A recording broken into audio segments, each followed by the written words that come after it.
Well, good evening and happy Chag Matsah, of which we are in the midst of. There are some of you who are still celebrating Bikurim because the sun hasn't set. We are post-Bikurim, but still in Chag Matsah. As we speak, it's just Kirk and I here tonight. Our program is going to be on Chag Matsah. But before we get into it, I want to speak a little bit about last week's program. I had begun by saying I want you to be very careful about what you're going to hear. And the reason for that is that if you get caught up in the who, but you don't appreciate the why, or the consequence of what I'm going to share, then this information is actually dangerous to you. And unfortunately, we have had, well, fortunately or unfortunately, kind of in a mixed bag over the last week. Lots of people responding. I'd say that the most reliable, devoted covenant members, those who are the most engaged in promoting Yahowah's message, all received it as, of course, this is what needs to happen. This is the final resolution we have been looking for, and it's exciting. And almost everyone went about their investigation during the week to go through all of the prophecies that are about the fulfillment of Pesach in particular, to verify that they indeed speak of Dowd. There are a number of others that fall into one of two camps. Either I can't picture Dowd there. Well, great, because no matter what you picture, it would be wrong. Dowd was a beautiful, handsome man, and the body that he occupied for this purpose was nondescript. So it's the appearance of the body is meaningless, so you shouldn't be trying to visualize it in that regard. And there are a number of others who want to claim credit that 2 or 3 years ago that they said something of along these lines, and it is true that if you go back, in fact, I just had to edit it out of a chapter that I'm doing based upon a realization of the nefesh of Dowd fulfilling Pesach and Matzah, that I began to speak of this about 5 to 6 years ago, but didn't make a definitive declaration, nor did anyone else that's part of our community. It was just, there is this possibility. Because of the fact that there are so many other things that you need to understand to advance this conclusion. And foremost among them is why. Why did Dowd want to do it?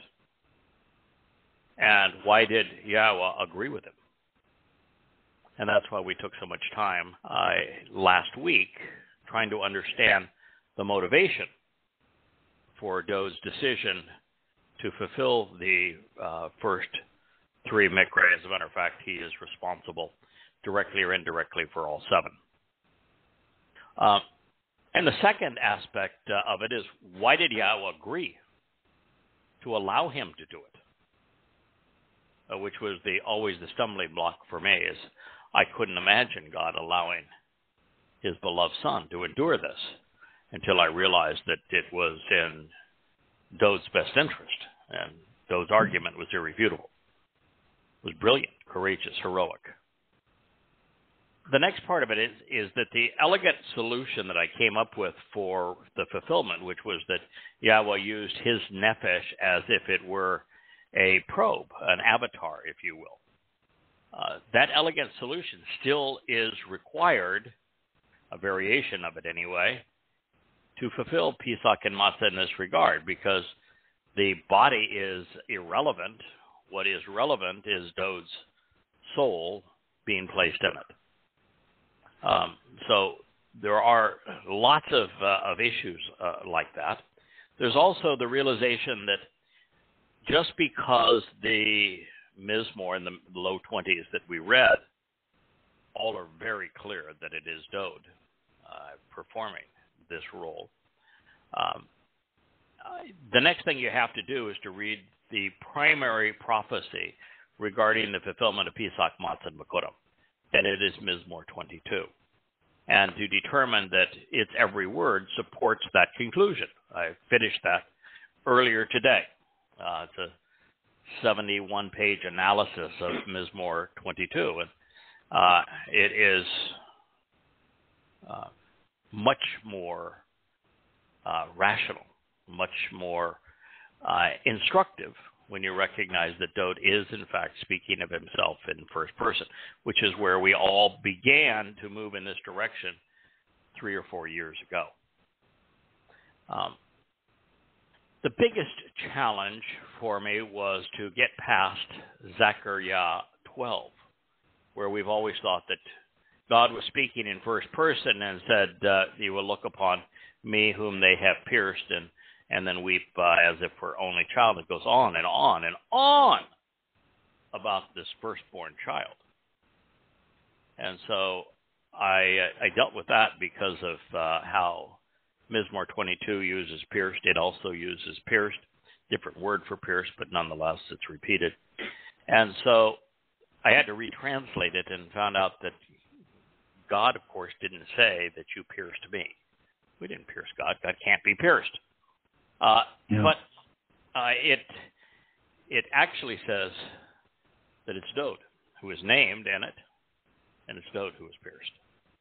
And the reason that the prophecy goes on and on about a firstborn son and weeping over this is because the reaction of every thoughtful, moral Jew, the moment they realize that there is no Jesus, there is no Christ, that it's the foremost among them, Dode, who served in this role that they have denied, they're going to weep.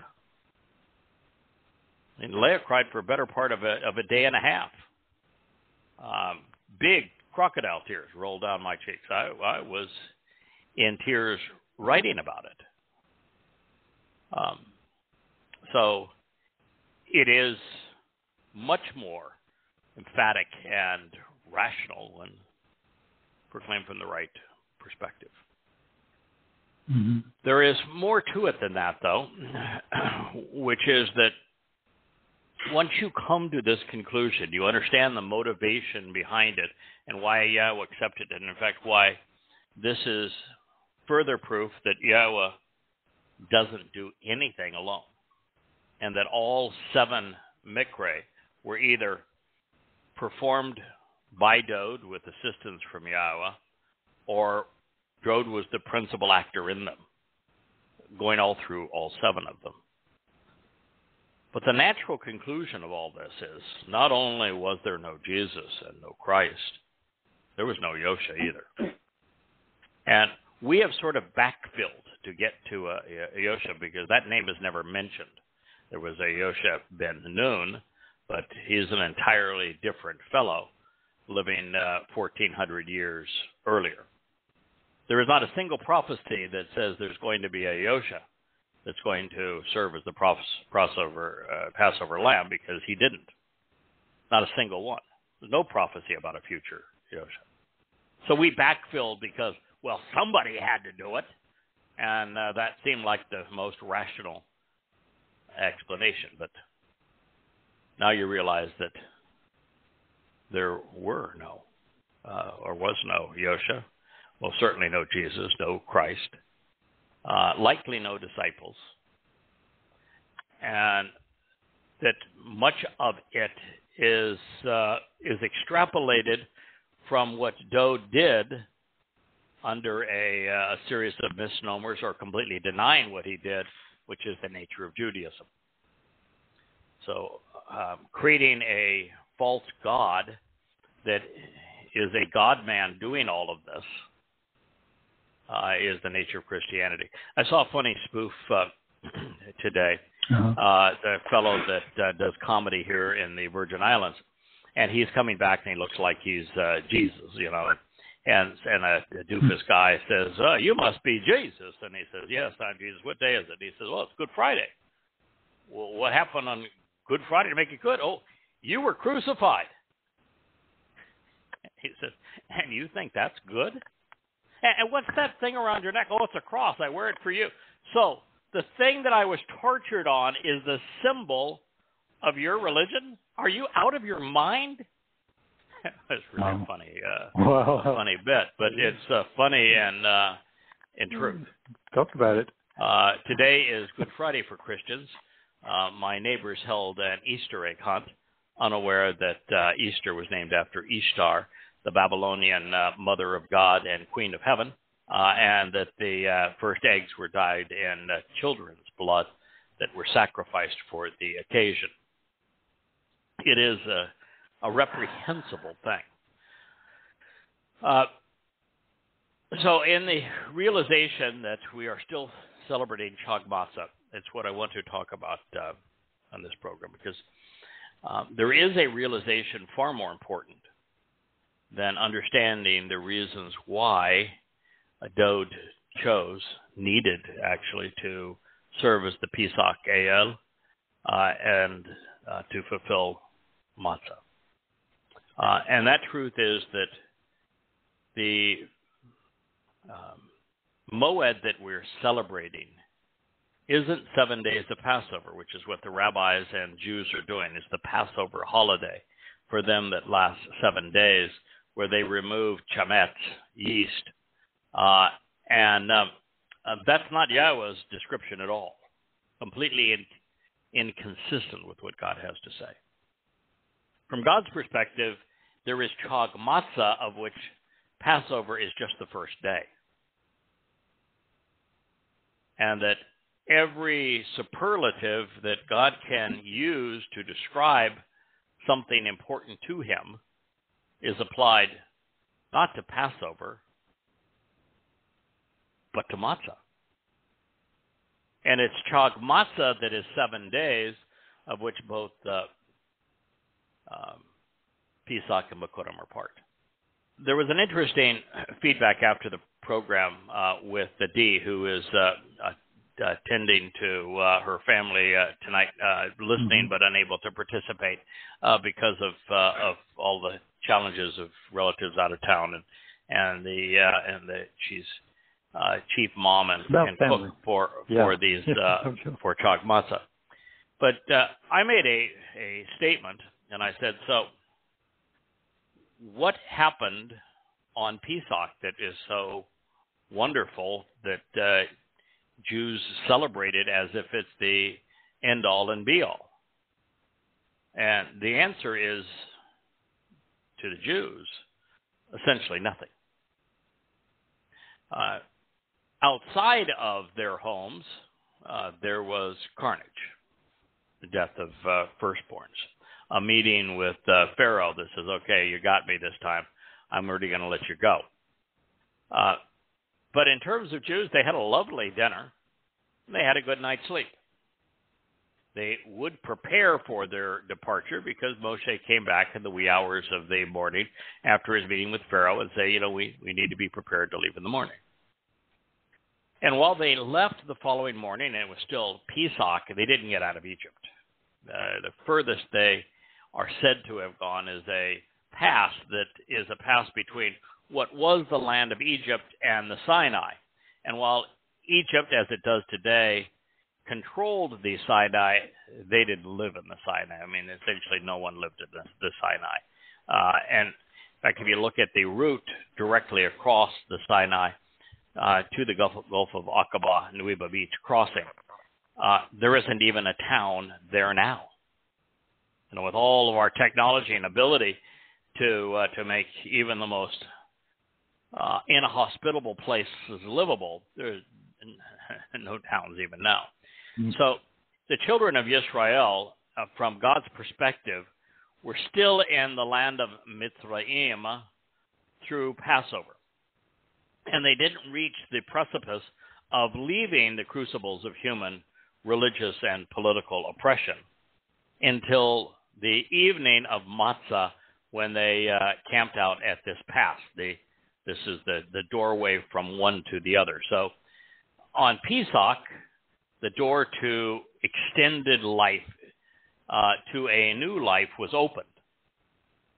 But they didn't exit and walk away from the crucibles of human oppression until the morning of Matzah, arriving really at that precipice and the path at the beginning of Matzah.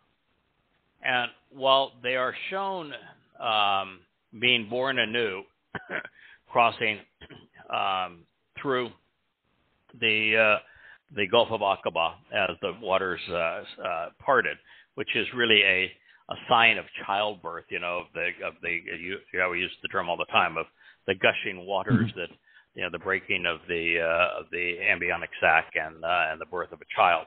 As they went through the Gulf of Aqaba, the waters parted and they gushed back together as they reached the other side. A new life had begun. And while that's coterminous with Bikurim, there is a challenge in this regard, in that the overall distance is close to 200 miles, and 20 to 25 miles a day is really as far as a group of people like this could walk. It's interesting, the way that Yahweh lays it out, is it is in fact plausible with supernatural help to get from Goshen to the tip of the Red Sea, where Suez is now, the threshold to the Sinai, during that first day. It would require some supernatural help, but it's in the realm of plausibility. Let's say it's just plausible. It would require some supernatural help.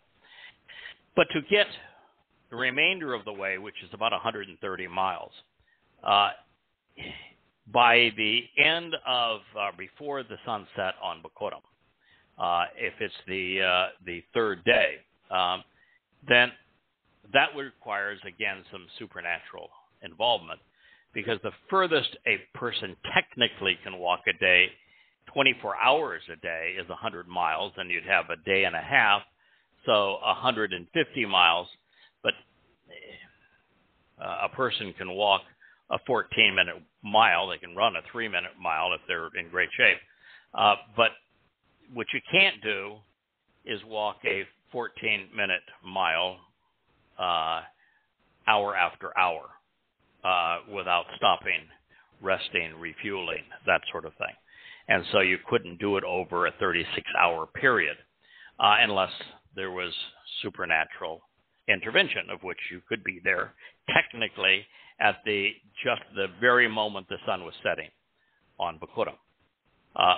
But there's some ambiguity here that makes it all feasible, because there's also, and this is one of the things our fact checker does, Mike, his preference is that Bikurim is the next Shabat, which would be a week later, which gives them plenty of time to get there. The problem with that is then that understanding of Shabbat does not work well with Mizmor 22, where it was 2 days that he was going to suffer so that he could be celebrating with Yahweh for all eternity. And so the third day is the day of celebration, not a week later. But because of that ambiguity, you have the built-in capability of having the timeline work without a supernatural intervention. Not that God was opposed to supernatural intervention at that point. In fact, he even uses the term, I used an unyielding and strong hand in this case, because the Israelites were not wise enough, courageous enough, capable enough of understanding the urgency of the matter and getting away from Egypt. And so God said, I led them with a strong hand. It was one of those things where I don't really care what you want at this point. I don't care that you're afraid. I don't care that you're tired. Those are not issues. It is imperative that I get you out. And so in this case, he led with a strong hand. So it's very possible that he could have intervened that way. But it gives you some flexibility in this regard in terms of how these things are interpreted. And I think Yahweh likes that, because it makes a variety of different scenarios possible. And the allegorical and the actual to both be plausible. All right, so what we're going to do on this program is we're going to turn to the great realization that the most important time in our lives is Chag Matsah, this thing we're in the midst of celebrating. And that religious Jews have it wrong, and of course Christians and Muslims have it wrong, that Chag Matsah is the supreme event, the moed of Matzah, and that Pesach is just the first day of it. And that Pesach opens the doorway to life, and Matzah is the removal, our scrubbing of our souls, if you will, of the stigma and stain and stench of religion and politics. And so that's why it's symbolic of leaving Mitzrayim, a place where they were oppressed politically and religiously. This leads to Bikurim. As a matter of fact, once you have accomplished the first two Mikra, which Dod's soul, working with Yahweh's set-apart spirit, facilitated, the rest are all consequences. They all flow one from another. You don't have to have a special act to cause them to happen. Once the doorway to life is opened, and we are perfected by the fact that our guilt was all collectively taken into Sheol by Dod and discarded there, then the result for Dod and for us is that we are reborn. We become firstborn children and are born into the first family on Bikurim. Shabuah is the consequence of all of that, such that Yahweh, now raising us as his children, enriches and empowers and enlightens us so that we can become effective troubadours for the message on Towrah. The first and most enlightened person ever, and the person who speaks of his enlightenment and shares it with us, is Dod. So Dod is the firstborn, the Bikurim of Bikurim, and he is the most prolific recipient of Shabuah, enlightenment, enrichment, and empowerment. And the purpose of Towrah is to sing his praises, to tell the world that he is the man we ought to be following, that he is returning, that he is our Savior, he is the Son of God, he is the Messiah, he is the King, and that we need to be ready for his return, which will be on Kippurim, where he anoints the mercy seat of the Ark of the Covenant. And it is during Sukkah that he becomes king. And I was just dealing with the 22nd Mizmor that, of course, ends there and takes us all the way through the 7 Moed Mikra. And you wonder, okay, so why would God's children, in the future need a king? And it's answered at the end of the Mizmor, which is that he's going to govern through wise counsel, through mashal, parables, painting word pictures, and as Malach indicates, by providing counsel and advice. And it is because, again, that Yahweh doesn't want to do anything independently. And even leading his people throughout the universe and throughout time, he wants to do with one of his special children. And so Dod will be leading us, but with words, with advice, with counsel, with parables, which contain some of the most profound guidance and teaching. And it's also interesting that the Mizmor 22nd also explains that we will be working with him. He's going to delegate many projects.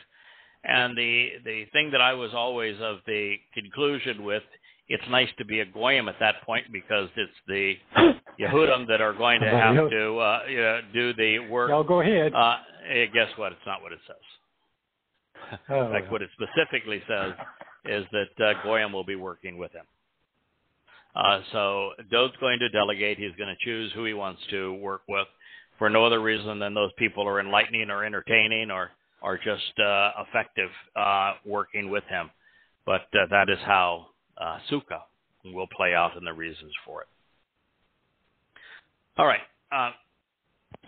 This known, let's share the story as Yahweh presents it. And Kirk, when we get to, I think there's 4 words that you went to a significant degree to analyze. When we speak of them, I'm going to let you interject. This begins, and we're in volume 4 now of Yada Yahowah. It's called Invitations. I think it's the 6th chapter, 5th or 6th chapter that begins our presentation of Matzah. And that story, of course, grows out of what God said beginning in the 23rd chapter of Torah called out Leviticus. And Yahweh spoke these words to Moshe, which means one who draws out, in order to promise and say, under the auspices of free will, convey the word of God on behalf of the children of Yisrael, and say to them, the Moedim, the eternal witnesses of the appointed meeting times of Yahweh, are to show the way to the benefits of the relationship.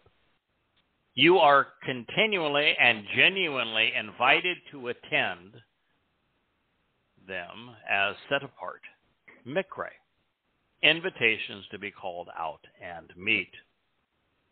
They are my moedim, eternal witnesses to the appointed meeting times. That's Torah called out Leviticus 23, 1 and 2. So, review this just a bit. It begins by offering Yahweh's name, something that you do not find in any place, at any time, in any of the writings of the books considered scripture by the Christians, the practitioners of Judaism, in any of its strains, or Islam. God is a name. It's easy to pronounce. It is based upon the verb that he used to identify himself and describe his name to Moshe, which is Haya.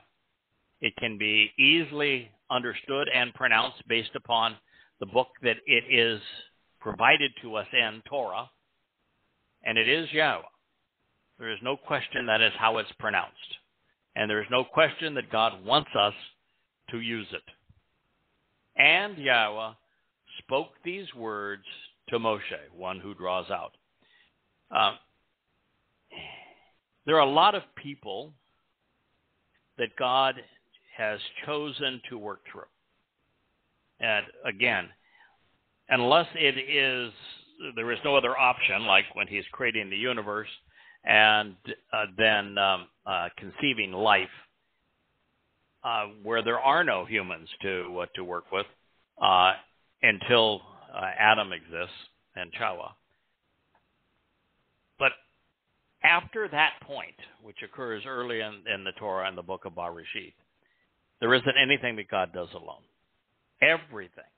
He chooses someone that he wishes to work with, even if they're not the sharpest tool in the shed. It is the purpose of creation, and God does go against it.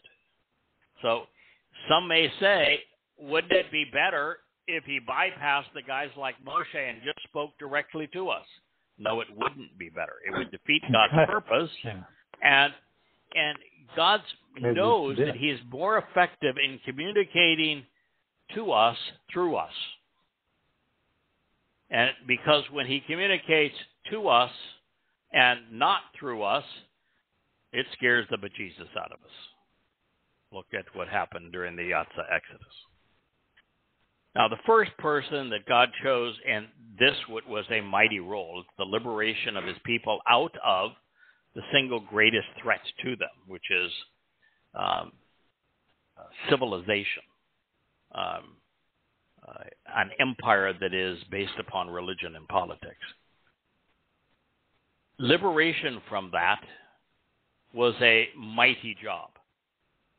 but delivering his Torah teaching and guidance and understanding it so that you could live it and communicate it was a bigger job. And the biggest job of all turned out to be herding Jews through the desert. Mm-hmm. They're irascible. They're contentious. They are, in essence, impossible to please. And it is by understanding what Moshe endured that we come to appreciate why Dowd chose to fulfill Pesach and Matzah. He realized there has never been anybody with the character and the consistency of Moshe.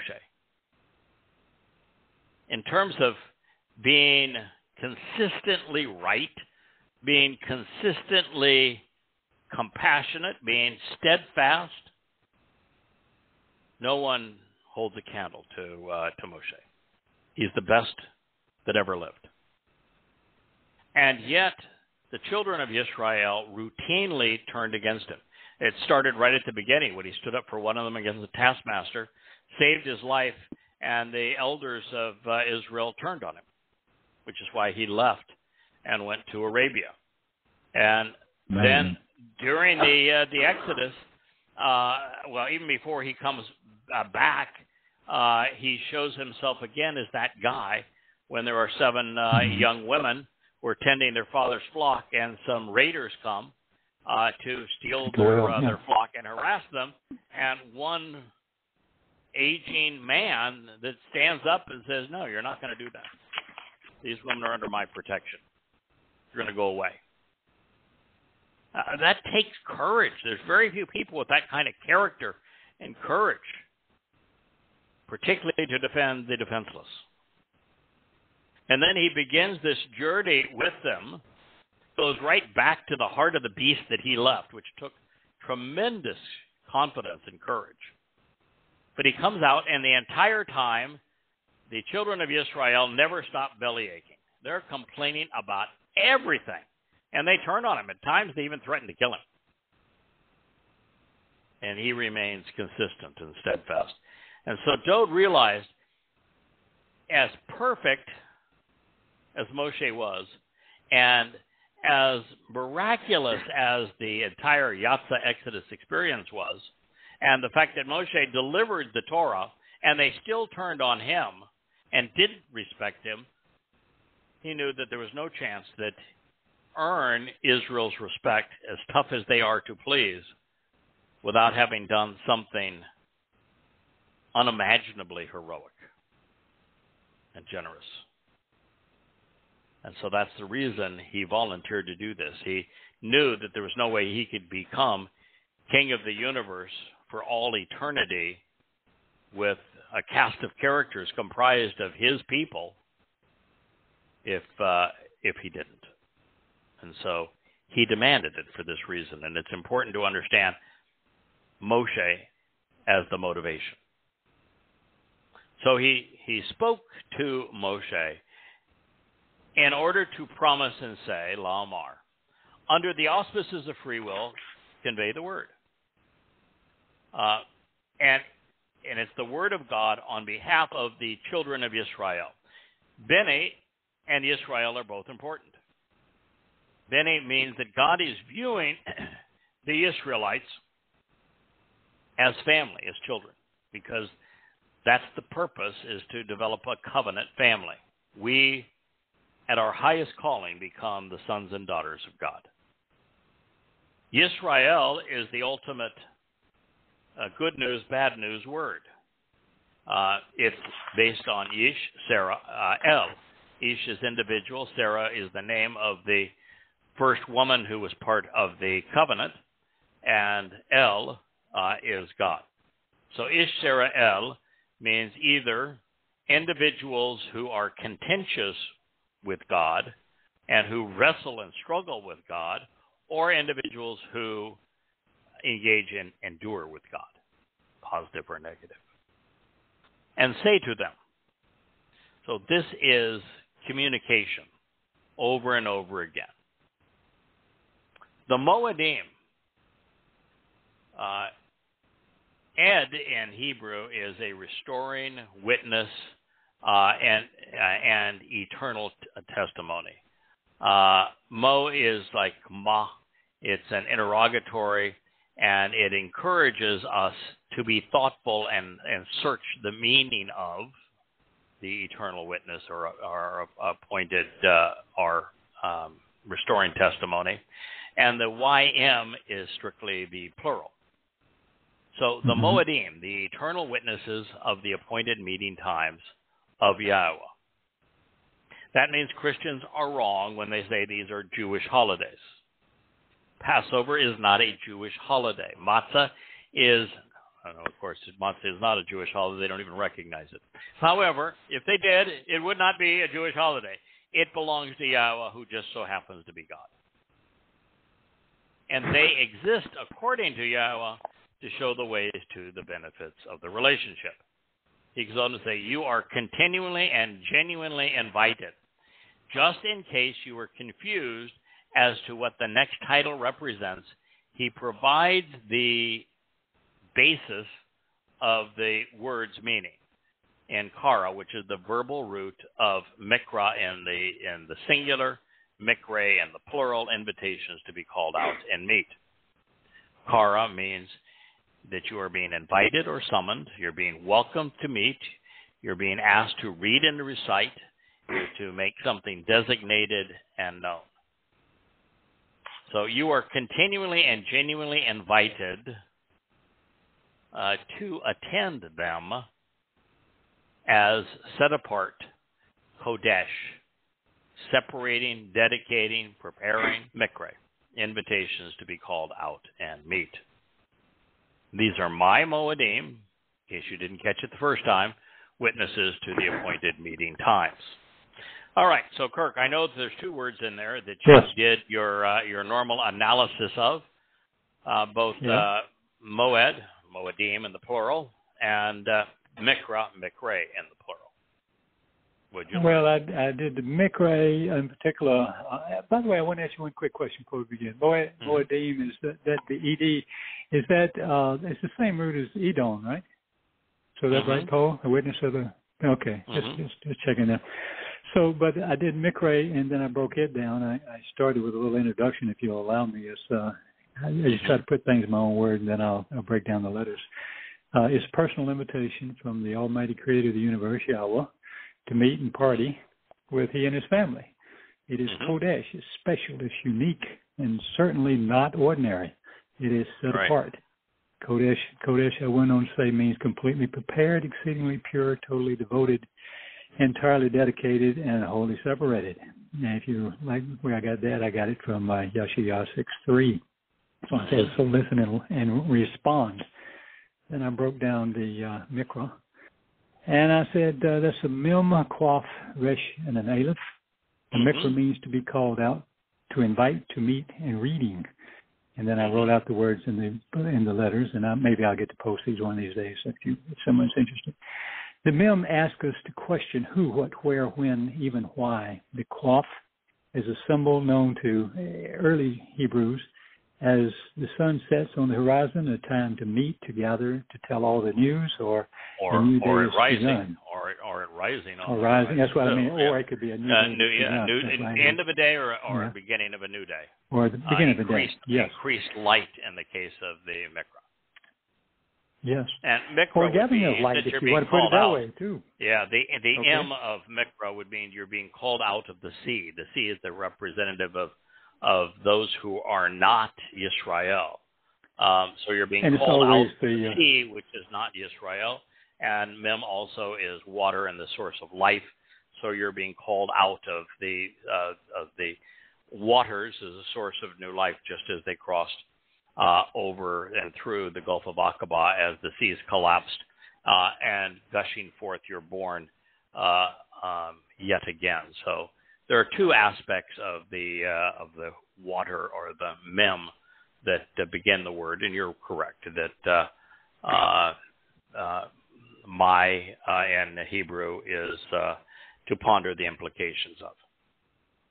Yeah, well, let's extrapolate a little further because the mem is also chaotic and stormy seas, which we always also use for all the goy, and they were being pulled out of the land of the goy. So being called out of that. Even more so. Right. Yes. And you're correct. And then I went on to say is a sunrise or sunset. So it's the either the end of a era as being called out of Egypt, or the beginning of an era. They cross into the wilderness and have left Mitzrayim, and it is the enlightenment of a new day and ending the darkness of a prior one. Then I concluded with the Quaff. I also said light and time is also involved in that, which is an eternal connection, which they're being called away for. They be part of this family forever and ever. Then the Resh, or sometimes called the Rosh, is a depiction of one who shamars. In this case, is one who carefully considers and closely examines the words of Yah, the Torah instruction. It can also, just as a sideline, it is also included. You can also include it's the first, as in the firstborn child, or firstborn children in this context. Which I like the top I used to worry about the top and the first all the time, but when you start talking about Dode, wow, does that fit? Anyone that, and then the Aleph, the next letter, the Aleph represents Yahweh. It is his call to his children. It is the creator of the universe making this engraved invitation. Yeah, may I give you another thought on the Aleph? Sure. It is the first letter in El Father, El God, or Ab Father.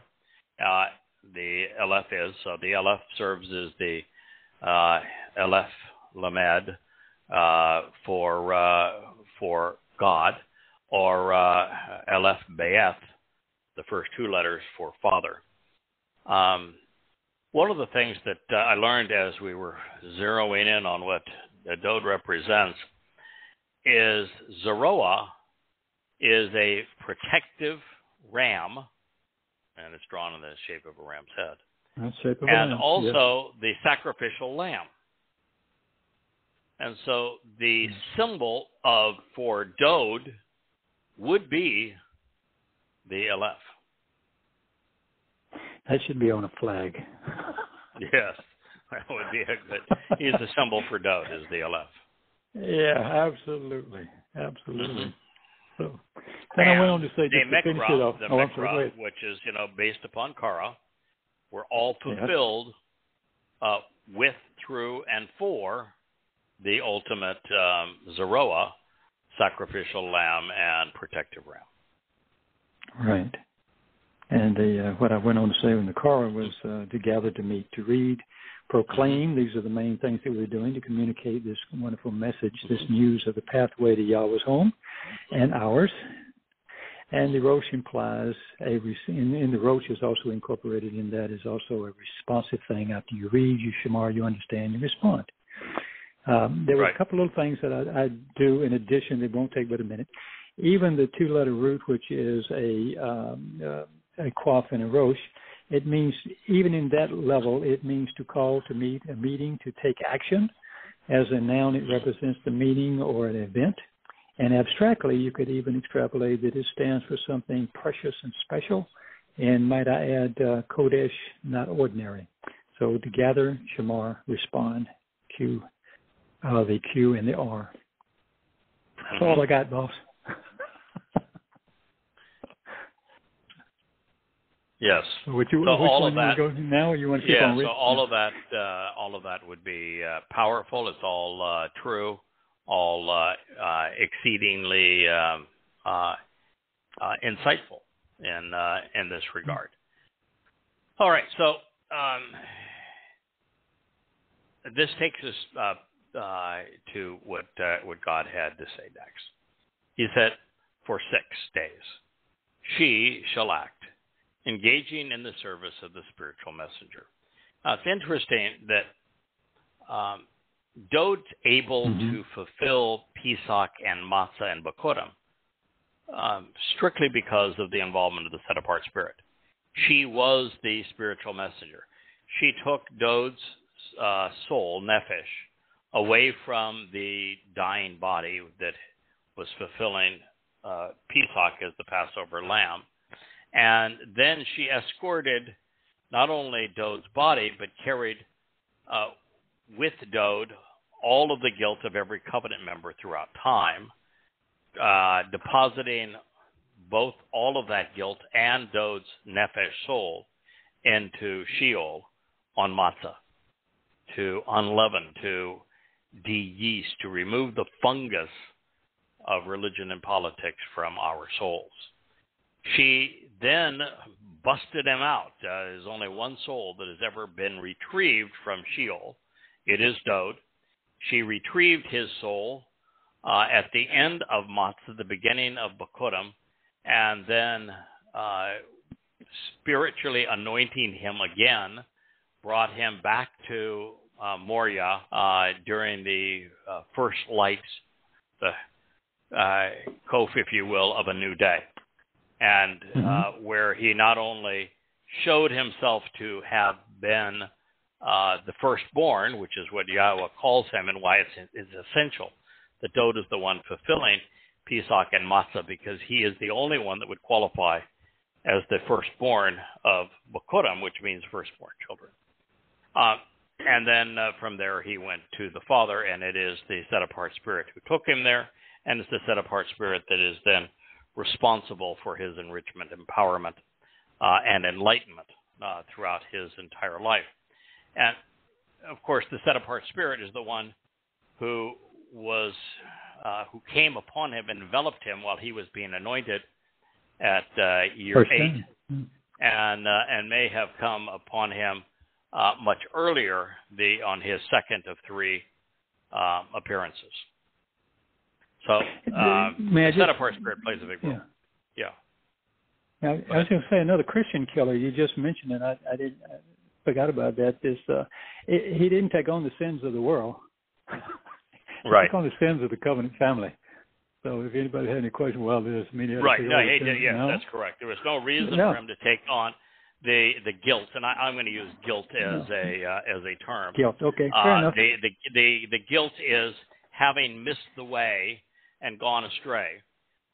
He took on the guilt of the covenant family, and the way that it was removed for us is he took it all with him into Sheol and left it in that black hole, where it is unseen and unretrievable. And that's the reason that Yahowah could then justifiably exonerate him and all of us in the process. Can you see it? Wow, that is brilliant. Yeah, so that's how the process worked.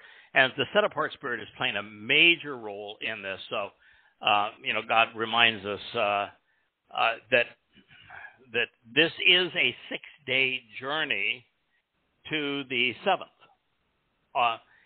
The Moed Mikre play out under the same formula as creation, because it's the doorway is day 1. The threshold that where we're cleaned and perfected is day 2. Bikurim will become firstborn children into Yahweh's family is day 3. The step 4 is Shabua. 5 is Towrah. 6 is reconciliations. And the 7th step brings us home. 6 steps to home, with the 7th representing home. And so it is the same thing of creation, where for 6 days God did all of this stuff, and on the 7th day he enjoyed and celebrated the fruits of his labor. The exact same theme is being conveyed here. For 6 days she shall act, engaging in the service of the spiritual messenger. And then on the 7th day there will be a Shabat observance, a Shabbaton, to consider everything associated with the promise and purpose of the set-apart nature of the invitation to be called out and meet. All a Shabbaton is a Shabbat-type celebration or observance, which doesn't mean don't do anything. Just put this in perspective. The Yatzah played out under the same days of the week as Dode's fulfillment of Pesach, Matzah, and Bikurim. Pesach, the meal, was eaten it was consumed on a Thursday, and Friday would still have been Pesach up to sunset, and the beginning of the Shabat, as we're celebrating this program, at sunset on the Friday evening, with the Shabat lasting through Saturday. The children of Israel did not sit there with 1,000 rules. They only can take a certain number of steps from their house on the Shabbat. No. They collected gifts from the Mitzray, the Egyptians. They had their bags packed, and they traveled in the range of 50 or 60 miles that day. So Shabbat is one of the few Hebrew words that is not based upon the verbal root. The verbal root as a verb means to cease, but it is not based on the verbal root. It is an entire concept and title in and of itself, and it speaks of observing this day that celebrates the relationship. And it's a very active thing with God, not a passive thing with him. And that is evident by what Yahowah asked them to do on that particular Shabbat, where the activity was distancing themselves from a political and religious regime. So this goes on to say the maternal spiritual messenger works doing everything so that you do not have to do anything. Now, what this means is that as the Moed and Mikre are fulfilled, it is the set-apart spirit who does all of the work. And she even transports Dod's soul as it needs to be, and then enriches and enlightens him, and then teaches us and amplifies our message so that he can return on Yom Kippurim, and we can celebrate Sukkah shelters together. In fact, throughout that process, she is our shelter. A garment of light shelters us, making us appear perfect. So she is really doing everything that needs to be done for us when we answer these invitations. We don't have to become perfect. She perfects us, is the thought. Okay. It is a Shabbat observance to approach Yahowah. So again, the Shabbat is active because its purpose is to approach Yahowah, to live and abide throughout time. These godly eternal witnesses to the appointed meetings of Yahowah are set apart. That means they're separating, they're cleansing, they're unique, they're uncommon. Invitations to be called out and meet, Mikre, which to receive the benefits of the relationship, Asher, you are invited to attend to be called out and welcomed, Kara, drawing near through them, him, at the appointed time of the eternal witness, Ba Moedim. God is repetitive here because he's saying the Mikra are Moedim, the Moedim are Mikra, they are mine. The purpose of them is for us to be close, for you to receive the benefits of the relationship. In the first month, on the 14th of the month, for the purpose of understanding, bien, at twilight, is Passover, according to Yahowah. Now, I would think if it's according to Yahowah, that's going to be that would suffice. It is his plan. Jode's very clear about this. He says, all of the accolades and the fame and the renown and the respect that I have derived from doing these things is because Yahowah made it possible. Just on the surface, of course, Yahowah continues to be God, whether there's a Dode or not. But if there is no God, there is no Dode. And even if God created life and then it was an absentee landlord, there's nothing that Dode says or does that means anything apart from Yahowah. And it gets really to the core of the Christian stupidity of Jesus, dying doesn't bring life. It's the sacrifice in conjunction with Pesach that matters. And extended life without having the stigma and stain of religion expunged to remove that fungus of yeast of religion from our souls is counterproductive unless they're celebrated together. And so Dode going to Sheol only has merit in conjunction with Yahweh's instructions on the matter, Pesach and Matzah. So it is Passover, Pesach, according to Yahweh. And what is being passed over is death. Mm-hmm. And during the 15th day of this same month, which will be the next day, is the festival feast, the Chag Matsah, is the Chag of Matzah. It isn't an extension of Pesach. It is Chag Matzah to approach Yahweh. 7 days you shall eat bread without yeast. And the reason you are consuming bread without yeast is that Yahweh is removing that fungus that is so pervasive from our souls, using Dode's soul and the set-apart spirit to take our collective guilt and deposit it in Sheol, where it's never seen again. So we celebrate that by going 7 days without that corrupting influence in our lives. It's a very straightforward story that Yahweh is telling in this regard.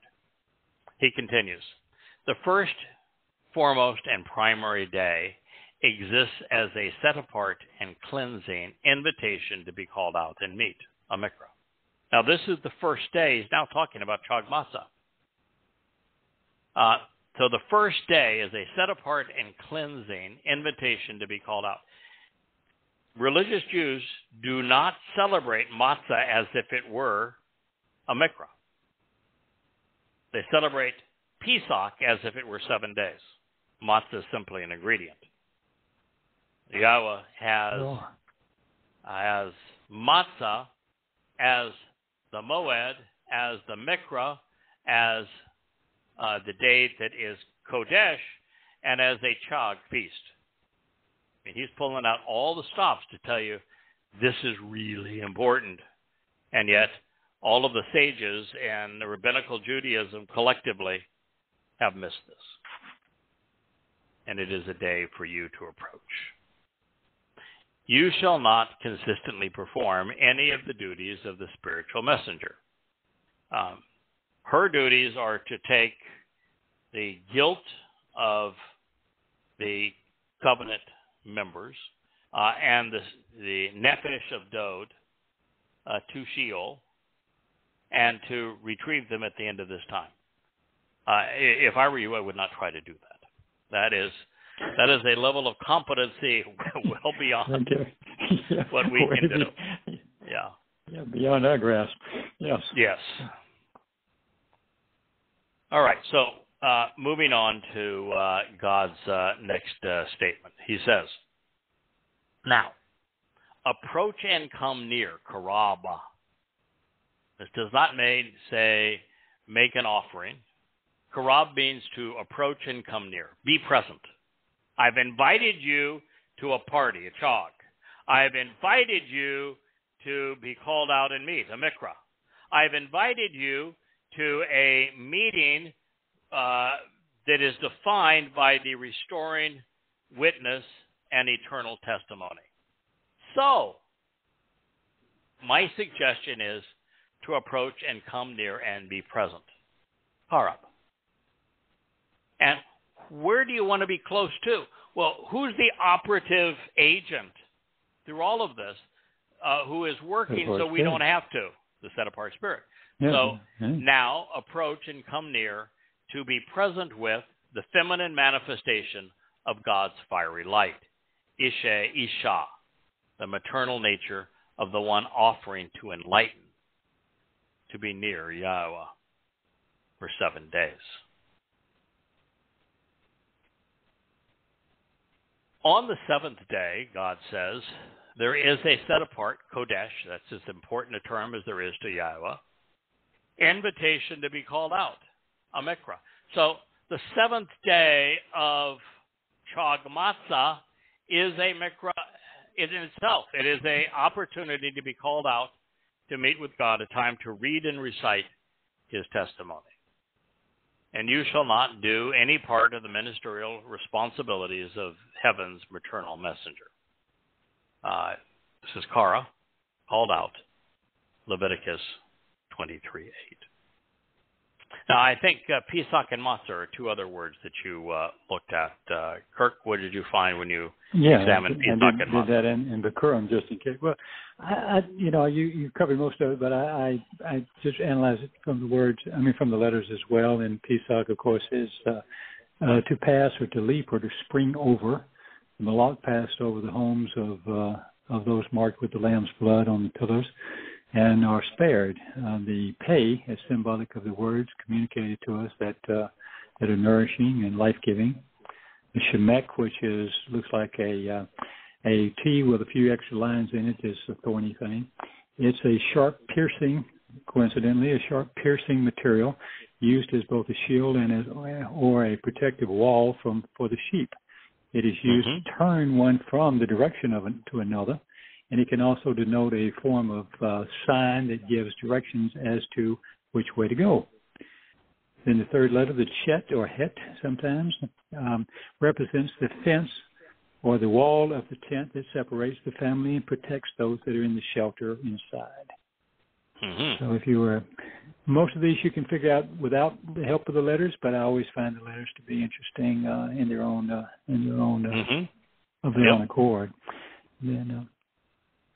And so then very well defined. Oh, sure. That was okay. Yeah.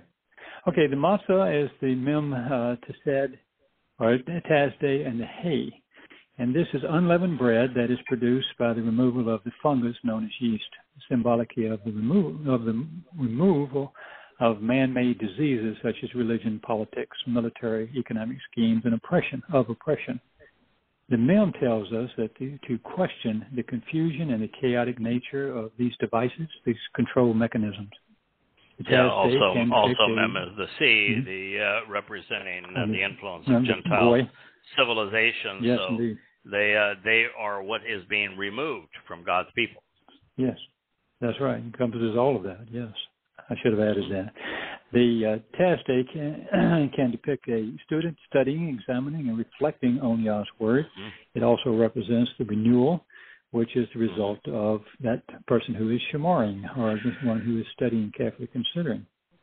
And the hay, I call it an actionable symbol because it's one standing in awe of Yah and confidently engaged in the walk along the path to life. And that's short, but that's much. Yep. Yeah. By the way, Moed, which you didn't analyze, just as a quick review, the mem again is you're either leaving the chaotic world of Gentiles represented by the sea, or you're emerging from the living waters as a new form of life. And that's followed by an ain, which is perspective, viewpoint, seen. So an individual having left the chaotic world of the Gentile civilization, religion, and politics is going to be able to perceive and look at and observe the ain, the eye, and the delet, the D, is a doorway.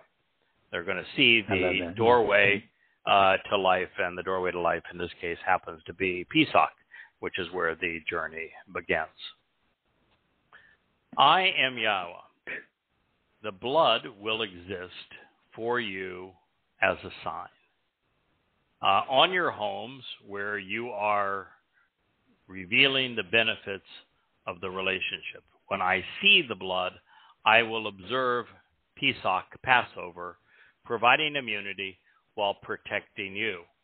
And the corrupting plague shall not exist among you when I strike in the realm of Mitzrayim the crucibles of political and religious oppression.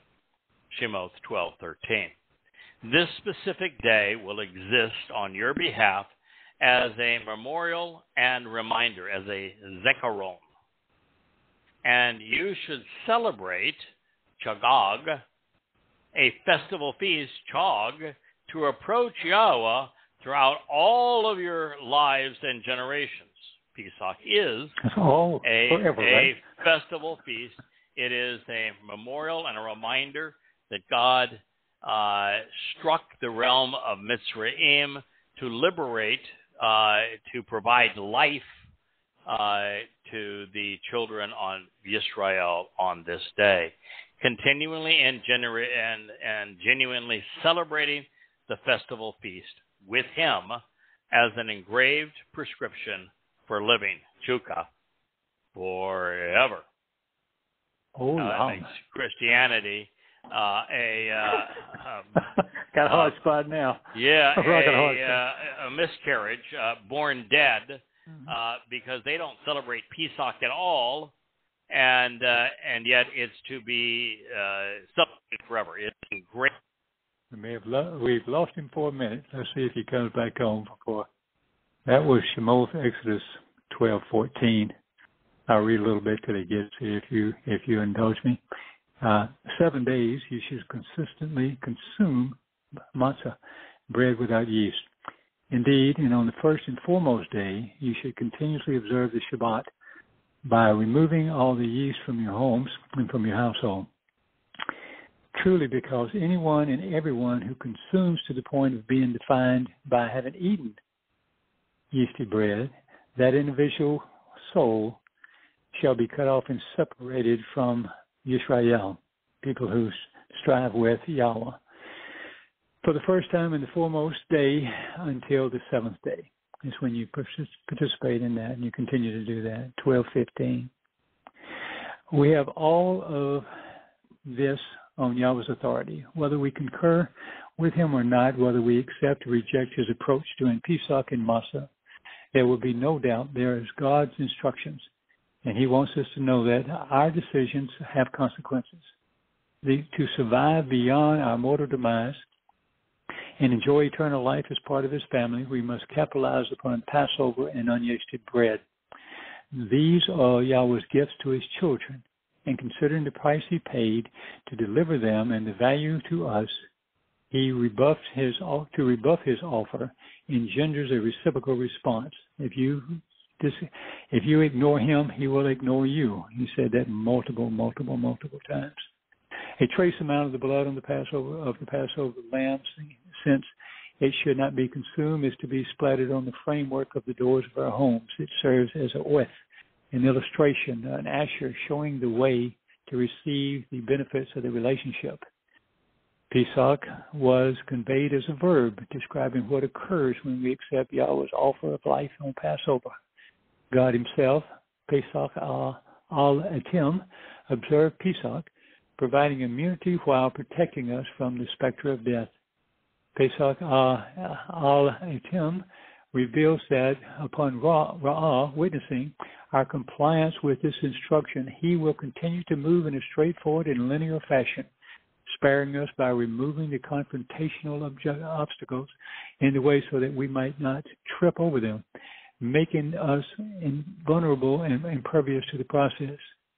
The reason, straightforward, is paramount,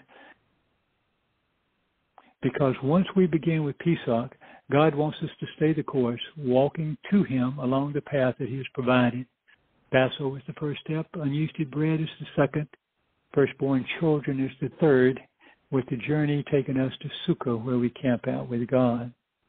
Rather than use mu'eth, the normal Hebrew word for death, Yahweh said that he was offering to keep us free from Negev la Meshacheth. And my pronunciation is often bad, so bear with me. The corrupting plague of religion. Negev la Meshacheth is both debilitating and mortifying, degrading and incapacitating. Religion is a pandemic disease which afflicts and ruins the soul by perverting the word causing the victim to stumble into decay. We should never lose sight of the reason that Yahweh continually reminds us that he liberated the children of Israel from Mitzrayim, the crucible of political and religious oppression. Mitzrayim represents more than just a sliver of alluvial soil upon which the Israelites toiled on Egypt thrived. It was manifest in every civilization and continues to be pervasive under fascism, under communism, under Islam, and Roman Catholicism.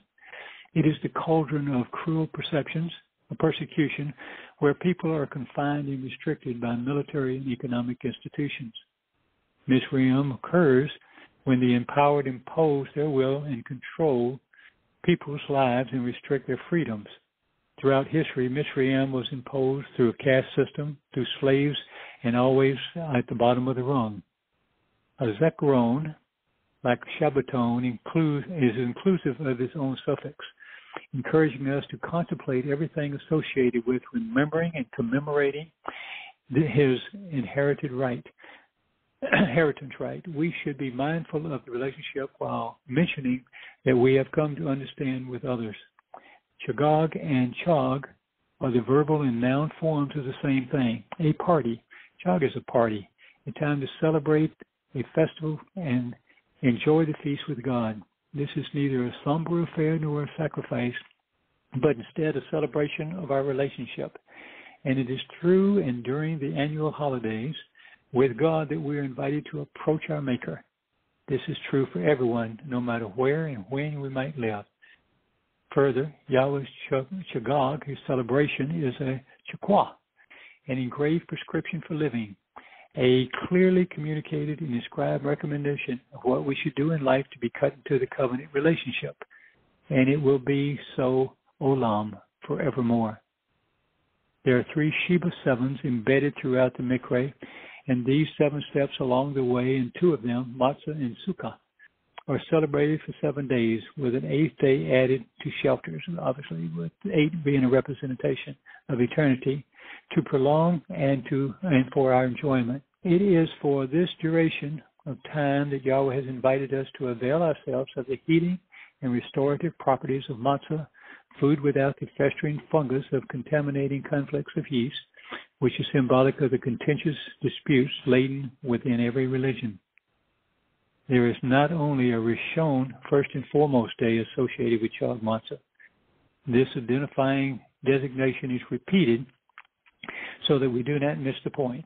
The first day of unyeasted bread is so special, it is to be observed actively as a Shabbat, something God conveyed using the verbal form of the word. This not only tells us how we should spend the day with Yahweh, but also that Bikurim, which follows the Shabbat, is to be observed the following day. A Shabbat was scribed in the Hiphil stem in perfect conjugation, second person, masculine, plural. Sounds a lot to know, but it's really easy. This means that if you consistently observe the Shabbat, you will contribute to the process of removing the contamination symbolized by yeast. We know this because Yahweh had wanted to simply convey remove and nothing else. He could have used any of the 12 different words, including shub, sabah, shub, nagag, golah, mush, and many others. Therefore, the affectionable form of Shabbat was chosen to convey some of all of the following. Shabbat, this is the time to reflect on the relationship, observing all of the promises associated with 7. On this association, we can celebrate the realization that our debts have been settled by removing everything associated with corrupting nature of yeast. When I first met Craig, and we were talking about these things on the air, as well as in his books, he would say oftentimes that the best thing about this to know is to understand what it means. We can't always do all the things that we have to do or listed the way they're listed. We can obviously not eat yeasted bread. That's simple enough. And we can, if we have lamb available, we can certainly celebrate the party on Pesach the way it's intended to be. Times when people can't. But regardless, it's best to understand it. I know that if you understand it, you can celebrate it with Yah, and you can say thank you for what He has done and what Adod has done for all of us as well. to continue. That's lovely. Oh, okay. I'm not alone. Hey, Kirk. Yep. Don't want to interrupt you. I just wanted to say that's lovely. Doing great. Okay. Well, let me give it to you. Well, he wrote it. It's pretty good stuff. So, but inspired by y'all. So I'll continue on a minute. Then maybe you want to chip in. It is always instructive to consider why Yahweh uses the metaphor of yeast in conjunction with bread as a symbol for how religion infects our soul. Yeast is unicellular. Let me just say right here, this guy is really, it's impressed me over the years. He'll dig up everything. Yeah, no kidding. He won't leave anything off the table for you not to figure out. So this, and it just amazes me, and I love him for it. Yeast is a unicellular, eukaryotic microorganism. I can't even say it, much less look it up, which is classified as a fungus. As such, to live, it feeds off of an organic substrates, most commonly dead matter. This is really pertinent, I think. His primary purpose is, in nature rather, lies in the decomposition of that which was once alive. In this way, it represents what happens to the soul of those who die estranged from Yahweh. They disintegrate and they are destroyed as their bodies decompose and their souls dissipate into nothingness. Further, as a fungus, yeast thrives in darkness. This is consistent with the plethora of corrupt religious schemes which are corrosive to our soul. So now if you want to explain to somebody what yeast is and why this is important, you should read this paragraph. This is so telling in scientific terms. So, you want to read a little bit? Okay, what page start are with the you human on? hands. I'm on 411 if you're... Okay, that's quite a 411. You'll see in human hands is. All right.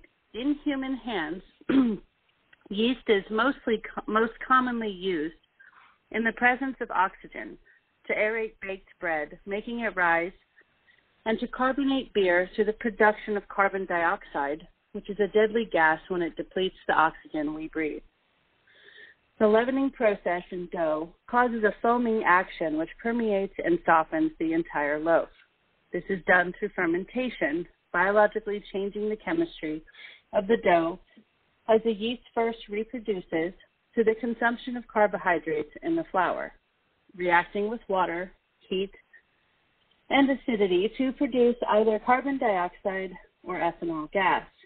In the absence of oxygen, yeast turns the sugars and carbohydrates in beer and wine into alcohol, actually ethanol, C2H5OH, technically, through the fermentation process.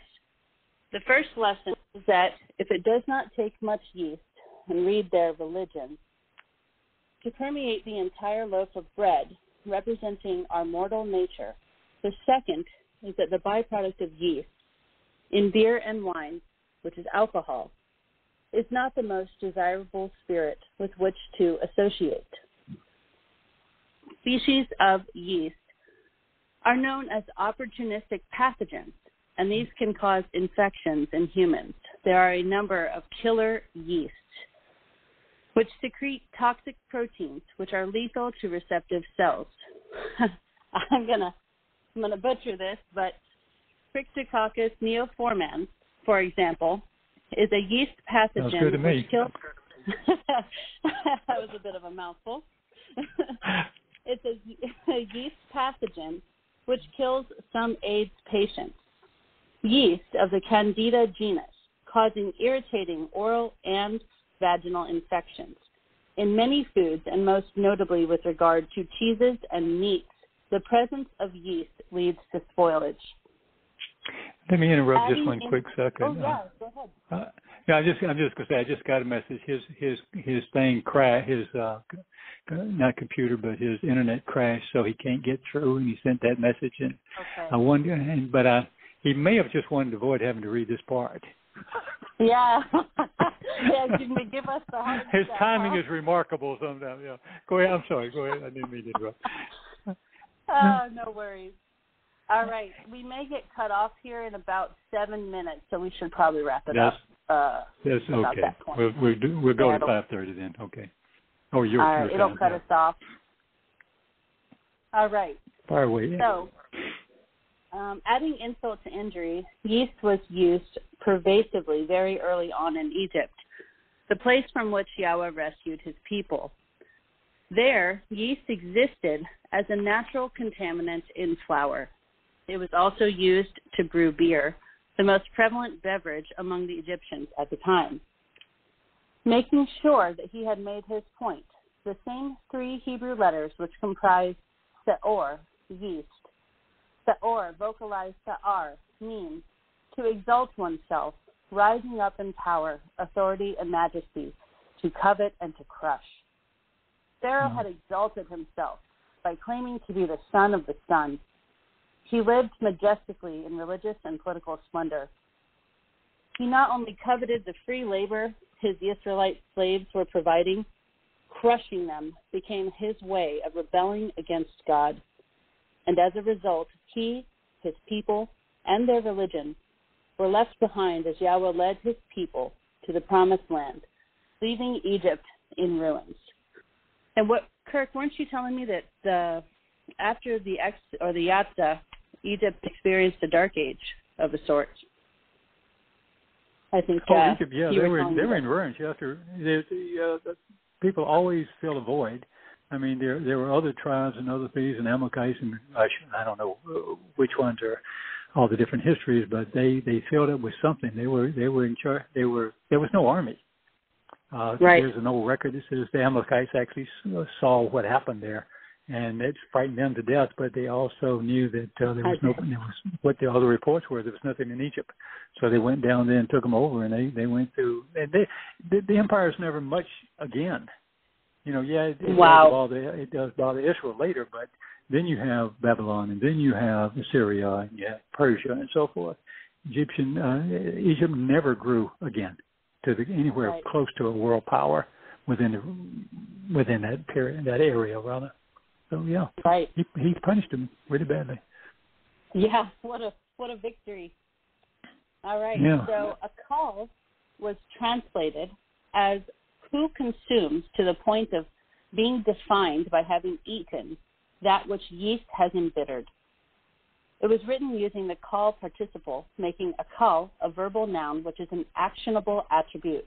These concepts shade the verb, such that it speaks of those who literally devour and actually feed upon something to the degree that they become what they have eaten, transformed and modified by chametz, that which tends to become soured, cruel, and oppressive. Being karat, severed and separated, cut off and banished from Yisrael, is to die estranged from God and his people. Scribed in the Nifal perfect, the subjects cause their own demise, eliminating themselves at that moment in time. In other words, the religious have only themselves to blame for the express ticket to either death and the destruction of their soul, or eternal estrangement in Sheol, the place of separation. Yisrael represents the chosen people. This name, ascribed to the descendants of Jacob, is a compound of Yish, Sarah, El. It speaks of individuals who strive and struggle with, engage and endure with, persist and persevere with God, and who are liberated and empowered by the Almighty.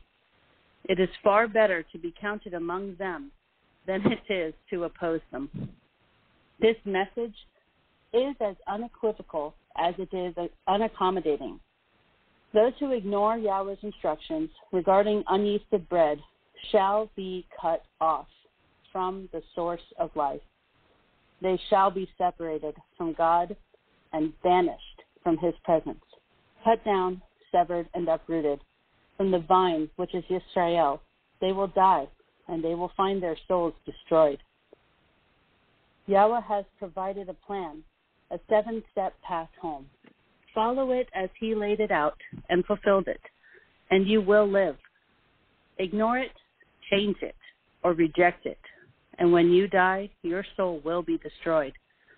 Such is the consequence of man's oppressive schemes, and most especially religion. For those who may protest at this point, saying that the penalty is simply expulsion from a country from which they have no affinity, Beware of the reasons Yahweh coins, names which convey relevant meanings.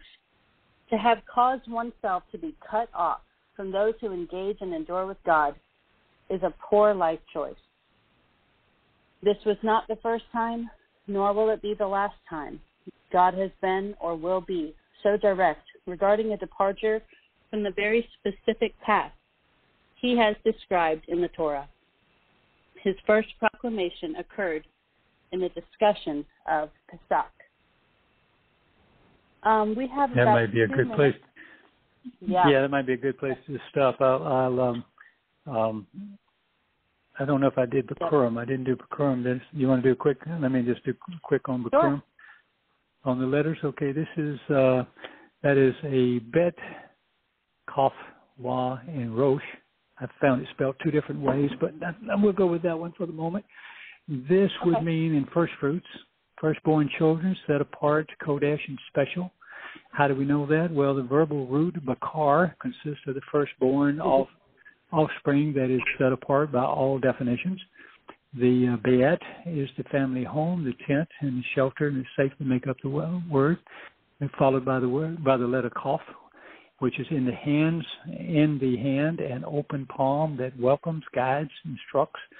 Think of Yahweh's hand that lifts up, and the 2 hays in his name that are there for the child, the Wa, that reaches up.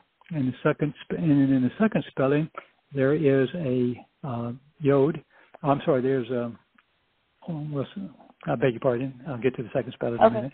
The Wa is that which joins us.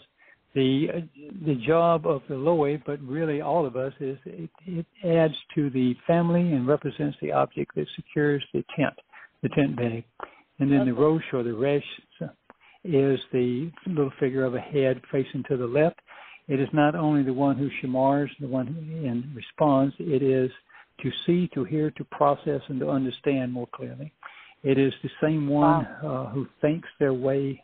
It is someone who thinks their way to Yahweh. The second spelling has a yod in it between the bet and the Kaf, and that's fine. And it still comes out the same way, even better. It's the yod or the yod. Of course, it's symbolic of the lifting hand of Yahweh placed in there. So he's doing the lifting up. He's has the welcoming hand. It's all about the home, the family, the children, and the way they get there is, of course, by Shamar and Torah, learning, watching, studying his words, carefully consider them. I can't understand why someone would not want to dig through this. You know, you and I have talked multiple times about this language is the freakiest language in the sense to me that it is as if it was written for no other reason than to tell the story. Yeah, you can go to the store, you can buy bread. Yes, you can say hello and all that sort of thing. But every letter has a symbol. Every symbol has a meaning. The words have symbolic meanings. They have it from way down deep to just beyond belief of things. And the way they're put together, it is designed to tell this story, how to get you home to be part of his family. And I'm not a linguist, so maybe somebody can come up with some other language, but I doubt it very seriously. It never amazes. It never fails to amaze me or delight me. Yeah. And I'm sure you're the same way because we talk all the time. So yeah. Yeah, I do. That's a common theme in our family. We are the core. Firstborn children, along with Dode. You know, I think because of what he did, we are all, in a sense. I mean, Dode is the firstborn, but we're all firstborn children in this covenant. So it pertains to us if we want it. Yeah, I love that. Well, yeah, indeed. Well, shall we wish everybody a happy Chag and because I don't think he's going to be able to come back on, so we just his internet's down. She lay a text and let me know. So no change. Okay. Well, sorry it took me so long to join you. No. There's a thing called vamping in music. You just keep playing. Yeah. I have a lot. I can fill time till the real people get here. Okay. Okay. Well, what a wonderful feast, and enjoy it. All of our best from the Powers family to all the family. Oh yes. We love you guys. Us too. Us too. All right. And to Craig and Leah. And take care, everybody. Shalom, shalom. All right. Happy Matzah. Shalom, happy shalom. Chag. Yeah, happy Matzah. Okay. Happy Night, Matzah. night. Good night.